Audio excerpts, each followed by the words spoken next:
సంవత్సరాల తరబడి ఎన్ని మందులు వాడినా మీ మోకాల నొప్పులు తగ్గట్లేదా? ప్రాణ పెయిన్ క్లినిక్ లో అత్యాధునిక చికిత్స. నమస్కారం ప్రియచంద్ర గారు. నమస్తే అమ్మా. ఇప్పుడున్న పిల్లలు అంటే అబ్బాయిల సైడ్ అమ్మాయిల సైడ్ ఇద్దరం మాట్లాడుకుందామండి. బట్ ఫస్ట్ ఎక్కువ మంది మనకు మెసేజ్ పెట్టినటువంటి వాటి దాని మీద ఒకసారి డిస్కస్ చేస్తాను. మా ఇంట్లో మా అమ్మాయి మా మాట వినట్లేదండి, దేనికి కాంప్రమైజ్ అవ్వట్లేదు, అండ్ దాంతోపాటు ఎడ్యుకేషన్ పేరు మీద బయటికి పంపిస్తున్నాము. ఒకప్పుడు రెగ్యులర్గా కాల్స్ వచ్చాయి, ఇప్పుడు కాల్స్ కూడా ఎక్కడో వస్తున్నాయి. లోపల మాకేమో అక్కడ ఏం జరుగుతుంది ఏంటనేటువంటి దాని మీద కూడా ఆందోళన ఎక్కువ అయిపోతూ ఉంది. ఎలా తీసుకోవాలి? ఒకవేళ నోరు తెరిచి ఏదైనా అడిగితే నీకేం తెలుసు, నేను ఇక్కడ ఏం చేస్తున్నాను, నువ్వు ఎలా జడ్జ్ చేస్తావు అనేటువంటి మాటని విసిరేస్తున్నారు మా మీద. ఈ పరిస్థితులను ఎలా హ్యాండిల్ చేయాలనే దాని మీద ఎక్కువ మంది కామెంట్స్ పెట్టడం జరిగింది. ఇక్కడ విషయం ఏంటంటే, ఇక్కడ తల్లిదండ్రులు మర్చిపోయినటువంటి విషయం అందరికీ నాతో సహా వర్తిస్తుంది. ఏంటి అని అంటే, ఎవరైనా కానివ్వండి, ఆడపిల్ల అయినా సరే మగపిల్ల అయినా సరే, వాళ్ళకి పుట్టినప్పటి నుంచి కొంత వాళ్ళకి బాధ్యతలు గుర్తు చేస్తూ పెంచాలి అనేటటువంటి విషయాన్ని టోటల్గా మర్చిపోయారు. చాలా సందర్భాల్లో మనం గుర్తు చేసుకున్నాం ఏంటి, మనం చాలా సందర్భాల్లో చర్చించుకున్నాం, గుర్తు చేసుకోవడం కూడా కాదు. మనం కష్టపడ్డాము, మన పిల్లలు కష్టపడకూడదు అని చెప్పి అవసరానికి మించినటువంటి వాళ్ళకి ఫెసిలిటీస్ ఇచ్చేస్తున్నాం. ఆ ఫెసిలిటీస్ ఇస్తున్నప్పుడు పిల్లలు ఏమనుకుంటున్నారంటే, వాళ్ళకి శారీరక శ్రమ లేదు, మానసికపరమైనటువంటి ఆలోచన లేదు, సర్దుబాటు ధోరణి మనం ఇవ్వలేదు. Note this point. పేరెంట్స్ పెంపకంలో సర్దుబాటు ధోరణిని వాళ్ళకి నేర్పలేదు. ఎందుకు అనంటే, పిల్లలు కదా, మా రోజుల్లో ఇవన్నీ అందలేదు, మా రోజుల్లో ఇవన్నీ అవ్వలేదు, లేదా మా తల్లిదండ్రులు మమ్మల్ని ఇలా పెంచలేదు అని వీళ్ళకి స్వేచ్ఛ రాగానే ఆ స్వేచ్ఛని ఏం చేశారు అనంటే, మా పిల్లల్ని ఇంకా బాగా పెంచుదాం, ఉన్నత చదువుల కోసం చదివించడంలో తప్పేం లేదు, చదివించాలి, ఈ రోజుల్లో అది అవసరమే ఉంది. ఓకే, కానీ ఉన్నతంగా ఆలోచనలు అనేది మానేసి ఏమైపోతుందంటే, అతి గారాభమైనటువంటి వాతావరణంలో వీళ్ళు పెరగడం అనేది జరుగుతుంది. ఏం జరుగుతుంది, మొన్న ఒక స్టోరీ కూడా చెప్పుకున్నాం మనం. ఏంటి అనంటే, స్కూటర్ తొక్కే వయసులో సైకిల్, కారు నడిపే వయసులో స్కూటర్ వచ్చింది, జీవితంలో స్థిరపడిన తర్వాత కారు వచ్చింది. ఓకే, అది అందరికీ వర్తిస్తుంది. నాగరాజు, ఆ కథ అందరికీ వర్తిస్తుంది. ఇప్పుడు పిల్లలకి ఏమవుతుందంటే, ఆడపిల్లలకి ఇంటి పని కానీ వంట పని కానీ శారీరక శ్రమ కానీ ఈ రోజుల్లో ఎవరు ఇవ్వలేకపోతున్నాం ఇన్ ద సెన్స్ అంటే, ఏదో పరిస్థితులు అలా తయారైనాయి అనేటువంటి ఎదవ మాటలైతే నేను మాట్లాడను. కారణం అతి గారాబం చేస్తున్నాం. అంటే మాకు లేవు కాబట్టి మా పిల్లలు ఉన్నతంగా బ్రతకాలి అనుకోవడంలో తప్పు లేదు, కానీ ఉన్నత విలువలను కూడా నేర్పుతున్నావా లేదా అనేదే ఇక్కడ ప్రశ్న. అది మానేసి ఏం చెప్తున్నాము, చిన్నప్పటి నుంచే వాళ్ళకి లగ్జరీస్ అలవాటు చేసేసిన తర్వాత పెద్ద అయిన తర్వాత వాళ్ళు దానికి అవి బోరు కొట్టేస్తాయి. అవి ఆల్రెడీ వాళ్ళు అనుభవించారు కాబట్టి బోరు కొట్టేసి వాటికి మించినటువంటి సంతోషాన్ని ఎత్తుక్కునేటటువంటి దశలో ఉన్నప్పుడు నువ్వెందుకు గుర్తొస్తావు, నేను ఎందుకు గుర్తొస్తాను? తండ్రిగా నీ కొడుక్కి నువ్వు గుర్తురావు, తల్లిగా నా కూతురికి నేను గుర్తుకు రాను. ఎందుకంటే వాళ్ళని మనం సంసారము కుటుంబము అనేటటువంటి నేపథ్యంలో ఆలోచనలో పెంచలా.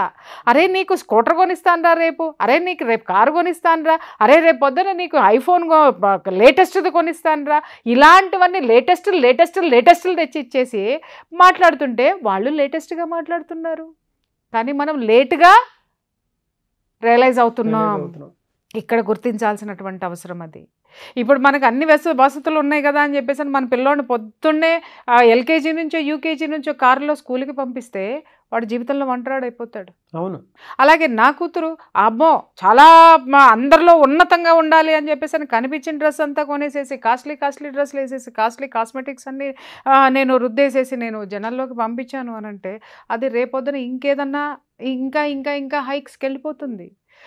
ఎక్కడికి పడితే అక్కడికి వెళ్ళిపోమ్మా, నీకెందుకు ఫ్రెండ్స్తో ఎంజాయ్ చేయమ్మా అని నేను చెప్పాను అనుకో, ఆ ఎంజాయ్మెంటు ఫస్ట్ టైం బయటికి పంపించినప్పుడు పరిసరాలను చూడటంతో ఆనందం, రెండోసారి ఆల్రెడీ చూసేస్తారు కాబట్టి ఏం తినాలా అనేటటువంటి ఆలోచన, మూడోసారి కిందసారి రుచి చూసాం కాబట్టి ఇంకొకటి ఏం రుచి చూద్దామా అన్న ఆలోచన, మళ్ళీ ఇంకొకసారి వెళ్ళినప్పుడు దీనికి అరే ఎప్పుడు తినడమేనా, దీనికి మించి ఏదైనా ఒక ఇది ఉందా, జల్సా ఉందా చూద్దాం అని అనగానే హుక్క పక్కన ఇంకేదో, ఆ తర్వాత ఇంకేదో, ఆ తర్వాత ఇంకేదో. ఇవన్నీ ఎవరిస్తున్నారు?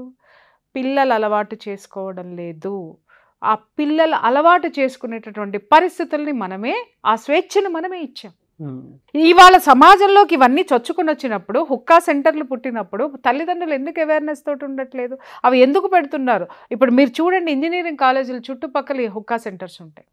ఆ పేరుకి మాత్రమే ఆ హుక్కా సెంటర్స్ ఉన్నాయి, కానీ దాంట్లో చాలా చాలా ఉన్నాయి. దీన్ని ఏ పేరెంట్ అయినా, ఒక కాలేజ్లో మన అమ్మాయిని చేరుస్తున్నాము, మన అబ్బాయిని చేరుస్తున్నాం అన్నప్పుడు ఆ చుట్టుపక్కల పరిసర ప్రాంతాలు ఎవరికైనా తెలుసా? ఎంత పేరున్న కాలేజీలో, ఎంత డబ్బు ఉన్న కాలేజీలో, ఎన్ని కట్టలు కట్టిన కాలేజీలో మనం చేర్పిస్తే మనకి అంత స్టేటస్. అప్పులు చేసి మరీ సీట్లు కొంటాం, అప్పులు చేసి మరీ వాళ్ళని చదివిస్తూ ఉంటాము.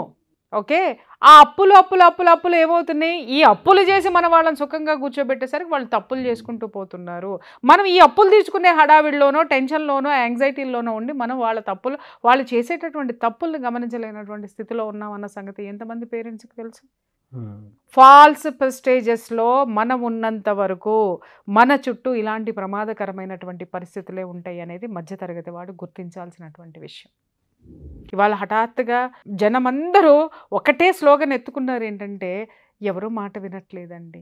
అరే పరిస్థితులు అలా ఉన్నాయండి, పరిస్థితులు అలా ఉన్నాయండి. ఎవరు క్రియేట్ చేశారు భయ్యా ఈ పరిస్థితులు? నువ్వు నేనే కదా, నువ్వు నేనే కదా.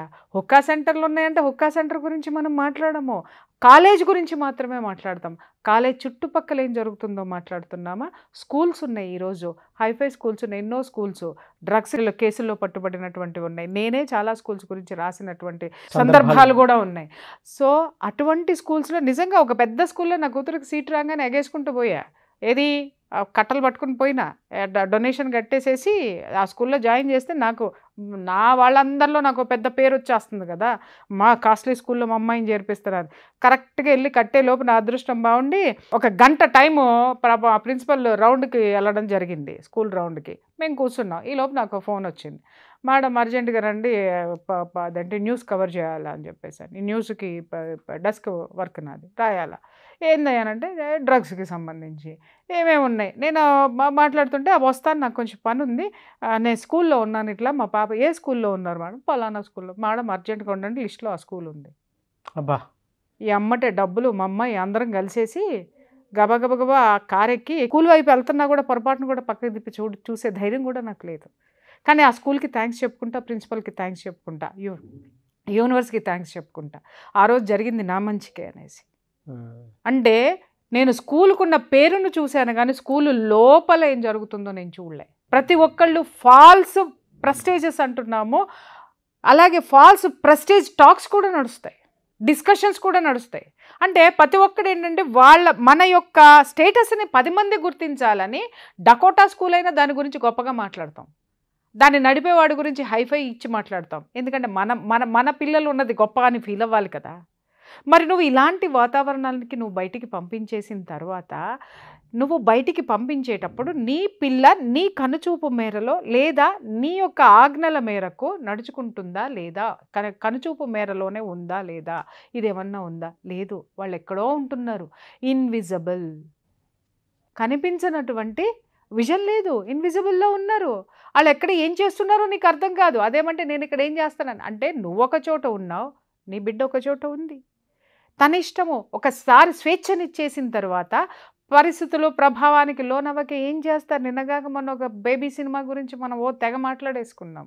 అదే స్టోరీ, సేమ్ స్టోరీస్, అదే కాకపోవచ్చు, కాకపోతే చుట్టుపక్కల ఉన్నటువంటి చాలా విషయాలు వాళ్ళని ప్రొవకేట్ చేసి, అట్రాక్ట్ చేసి వాటిల్లోకి వాళ్ళని నెట్టేసేటటువంటి పరిస్థితులే 100% ఉన్నాయి ఇక్కడ. 190 అనను నేను, 99 కూడా అనను, 100% ఉన్నది. అంతవరకు వెళ్ళి వెనక్కి వచ్చే ఆడపిల్లలు ఒకళ్ళు, వెళ్ళకూడదని నిగ్రహించుకొని వచ్చేటటువంటి ఆడపిల్లలు అందరూ దాంట్లోనే ఉండి ఎవరి నైతిక స్థితిని బట్టి వాళ్ళు నడుచుకునేటటువంటి పరిస్థితులు ఉన్నాయి. మీరు సోషల్ యాంగిల్ నుంచి బాగానే చెప్పారు అనుకున్నాను. అందరూ మాట్లాడినట్టే నేను మాట్లాడతాను. పరిస్థితులు కూడా చేజారిపోయేలా ఉన్నాయి అనిపించినప్పుడు, అంటే మాటే వినట్లేదు, ఏది మాట్లాడినా తిరిగి మీకెందుకని చెప్పేసి క్వశ్చన్ చేసినప్పుడు ఎలా అసలు దాన్ని ఎలా హ్యాండిల్ చేయగలుగుతాను? ఇప్పుడు స్ట్రైట్ ఫార్వర్డ్ ఏదైనా వాళ్ళకి మనం ఏవైతే ఇస్తున్నామో అవి మెల్లగా కట్ చేసుకుంటూ రావటమే. అర్థమైందా అండి? ఇప్పుడు అదే వాళ్ళు సంపాదన పరులు అయ్యారనుకోండి, మీ దృక్పథం ఏంటో వాళ్ళకి స్పష్టంగా చెప్పాల్సినటువంటి అవసరం ఉంటుంది. చెప్పినప్పుడు ఏమవుతుంది అని అంటే ఖచ్చితంగా వాళ్ళ యొక్క యాటిట్యూడ్ కానివ్వండి, వాళ్ళ యొక్క ఆలోచనలు కానీ భిన్నంగా మళ్ళీ కాదని ఉన్నాయా అది వెంటనే బయటపడతాయి. లేదు అని అంటే ఏం జరుగుతుందో అని సంవత్సరాల తరబడి వెయిట్ చేసే బదులు ఏం జరుగుతుందో ఇప్పుడే తెలుసుకుని జాగ్రత్త పడితే పోలేదు. లేదు ఆ పిల్లని అక్కడి నుంచి తెచ్చుకోగలుగుదాము అని అంటే తెచ్చేసుకుని ఇచ్చేసి పెళ్లి చేసేయండి చక్కగా. ఎందుకు అంత భయంగా భయంకరమైన వాతావరణంలో మీరెందుకు ఉండాలి? ఆ పిల్లని ఎందుకు వదలాలి? ఎందుకు వస్తున్నాయి ఇవన్నీ? మన ఆలోచనలే మన పానిక్స్ బాబు. ఏ ఆలోచనలు పానిక్స్ అంటే నా బిడ్డలు నాకంటే ఉన్నతంగా ఉండాలి అనేటటువంటి ఆలోచన.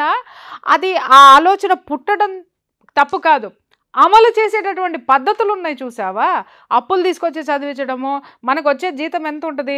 నెలకి 50,000 ఉంటే, నేను నిజంగా చెప్తున్నాను, మా ఇంటి చుట్టుపక్కల ఉన్నటువంటి కూరగాయలు అమ్ముకునే వాళ్ళు కూడా వాళ్ళ పిల్లల స్కూల్ని లక్షలు కట్టి చదివిస్తున్నారు. ఆ లక్షలు ఎట్ట కడుతున్నారు నాకు అర్థం కాలేదు నిజంగా. బాబా వీళ్ళు ఎలా ఇది చేస్తున్నారు అంటే, ఊళ్ళో పొలం ఉంది కదండి, అది పేపర్లు పెట్టి తెచ్చేసానండి, చిట్టి వేసానండి, పాడేసానండి అంటే ఇక్కడ 20 రూపాయలది మనకు 40 రూపాయలకి వస్తుంది అనమాట. ఎవడు భరిస్తున్నాడు ఈ భారం అంతా? ఎందుకు అంటే నేను నిజంగా చెప్తున్నాను కదా, ఆ స్థితిలో ఉన్నటువంటి మనుషులకి వాళ్ళు కాలేజీలో చదువు స్టాండర్డ్ వాళ్ళకి తెలియదు, విలువల స్టాండర్డ్ వాళ్ళకి తెలియదు. చుట్టుపక్కల అందరూ అనుకుంటున్నారు కాబట్టి మా అమ్మాయి అక్కడ ఉంటే బాగుండు, మా అమ్మాయి అక్కడికి వెళ్తే బాగుండు. అందరికీ వాళ్ళ దృక్పథం ఏంటంటే డాలర్లు. ఆ డాలర్ల మీద ఉన్నటువంటి చూపు ఈ కింద ఏం జరుగుతుందో చూడకుండా ఉండేసరికి కిందంతా ఏమవుతుంది? రొచ్చులో పడి పొరలాడి అటు పోతుంటే రొచ్చు రొచ్చు రొచ్చు రొచ్చు అనుకుంటున్నాం.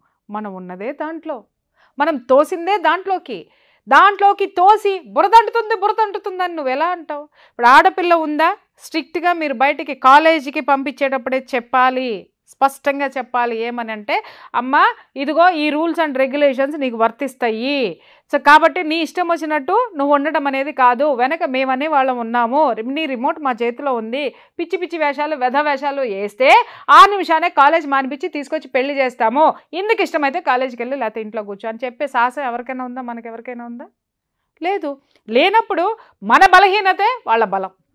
ఎమోషనల్ బ్లాక్మెయిలింగ్స్ ఎక్కువైపోయినాయి.